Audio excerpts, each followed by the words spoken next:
forming an opinion right now, or even what you think, do you believe that CDF then, as it is right now, should be scrapped? Can I give you a straight answer? Please do. Yes. But let me just qualify or justify, not qualify. On the 8th of August 2022, the Supreme Court, this case started, the Supreme Court, in a very well-reasoned judgment, went to great lengths to explain why CDF is unconstitutional. One of the grounds was, first, it offends the principle of separation of powers.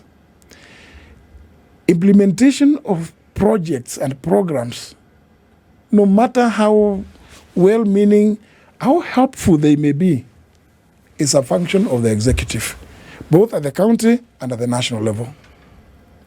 I'm saying this deliberately, because it was in that judgment. They said it cannot be, whether the member of parliament says that he is just a patron, but haven't we seen them go and say, I'm paying a lot of bursaries. How do we know how many people are given bursaries?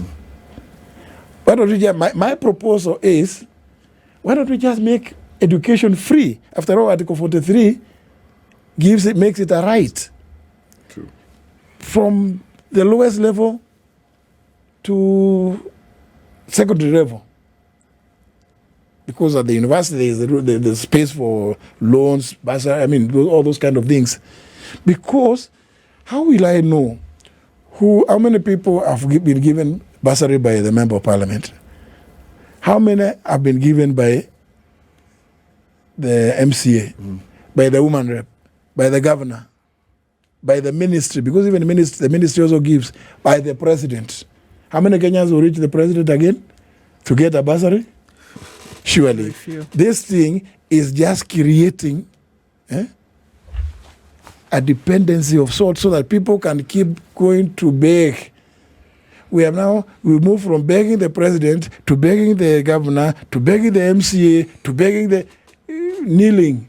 I've seen recently when we were doing a public participation, people say, oh, CDF has helped me, bursary, my children have been educated.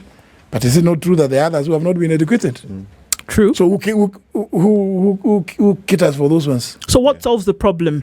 If NG-CDF were to be removed from essentially the purview of members of parliament, where would this odd 100 million shillings per constituency every year go? Who should handle it? It is not 100, it's 184.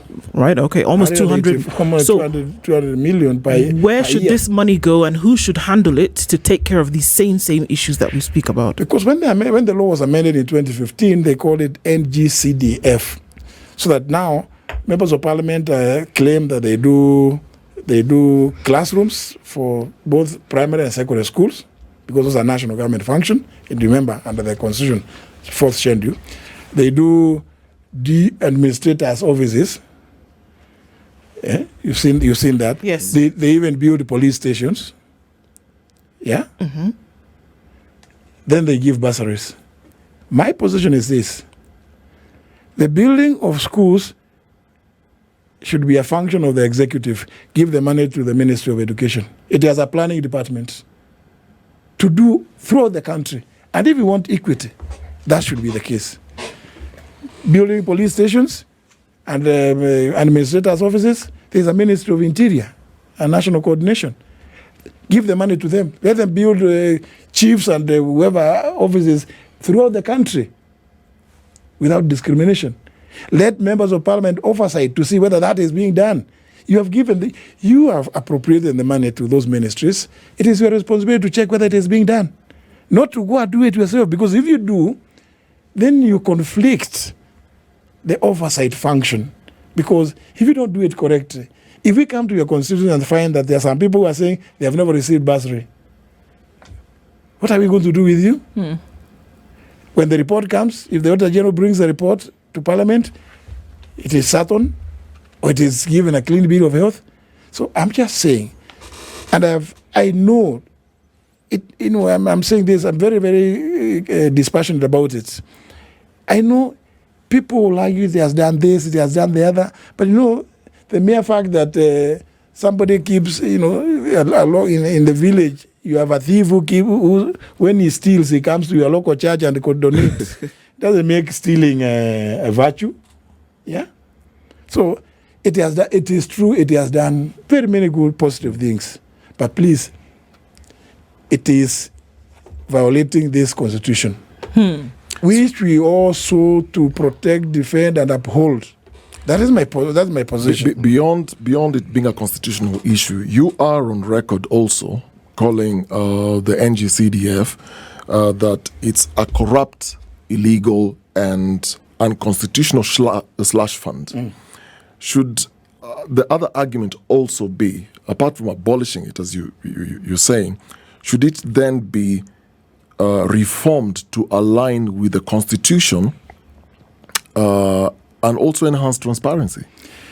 Yes, my proposal about the reforming it is, if there are those functions that you say you want done, there are things that you want to say done in your constituency. Yes. It is possible for Parliament to ring fence the resources that go to the line ministries that are supposed to do those functions.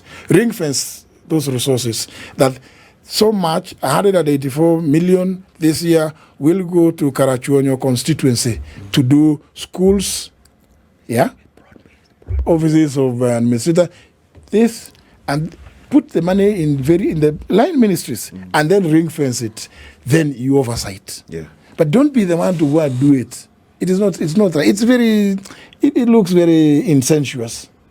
It's an incestuous relationship. This is the Situation Room, the only way to start your day.